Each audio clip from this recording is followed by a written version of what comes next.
મિત્રો, તમે પણ અંબાજી મંદિર હોય, સોમનાથ હોય અને દ્વારકા દર્શન કરવા જતા હોય તો થોડા સાવધાન રહેજો, એલર્ટ રહેજો. કારણ કે જમ્મુ કાશ્મીરના આતંકી હુમલા બાદ રાજ્યમાં હાઈ એલર્ટ આપી દેવામાં આવ્યું છે. સોમનાથ અને દ્વારકાની સુરક્ષા પણ વધારાઈ છે. અંબાજીમાં સ્નાઇપર સ્ટેન્ડ બાય પણ કરી દેવામાં આવ્યા છે. રેલવે સ્ટેશન અને એરપોર્ટ ઉપર બાજ નજર રાખવામાં આવી રહી છે. હવે મિત્રો, વિસ્તારથી વાત કરીએ તો જમ્મુ કાશ્મીરના પહેલગામમાં 22 એપ્રિલે થયેલા આતંકી હુમલામાં 27 નિર્દોષ લોકોના મોત થયા છે. કાશ્મીરમાં થયેલા આ કાયરતા ભરેલા કૃત્યના દેશ અને દુનિયામાં પડઘા પડ્યા છે.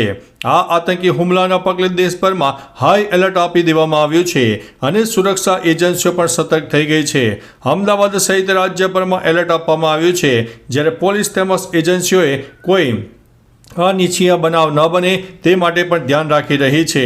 જમ્મુ કાશ્મીરના પહેલગામમાં થયેલા આતંકવાદી હુમલાની જવાબદારી લશ્કરે તૈયબાની વિંગ ધ રેઝિસ્ટન્સ ફ્રન્ટ સ્વીકારી લીધી છે. હુમલો કર્યા બાદ આતંકવાદીઓ ભાગી ગયા હતા. તેમને શોધવા માટે એજન્સીઓ એડી ચોટીનું જોર લગાવી રહ્યા છે. આતંકી હુમલા બાદ દેશની શાંતિ ખોરવાય એવી ઇન્ટેલિજન્સ બ્યુરોએ આશંકા પણ વ્યક્ત કરી છે. મિત્રો, મહત્વનું છે કે સોમનાથ અને અંબાજી સહિતના ધાર્મિક સ્થળોએ કડક સુરક્ષા વ્યવસ્થા ગોઠવી દેવામાં આવી છે. આ ઉપરાંત અંબાજી, સોમનાથ, દ્વારકા અને પાવાગઢ સહિતના ધાર્મિક સ્થળોએ પોલીસની સ્પેશિયલ ટીમો તૈનાત કરી દેવામાં આવી છે. સોમનાથ અને દ્વારકા દરિયા કિનારે આવેલા હોવાથી ત્યાં હાઈ એલર્ટ પણ આપી દેવામાં આવ્યું છે. બીજી તરફ અંબાજી મંદિર પરિસરમાં ચેકિંગની કાર્યવાહી પણ હાથ ધરવામાં આવી રહી છે.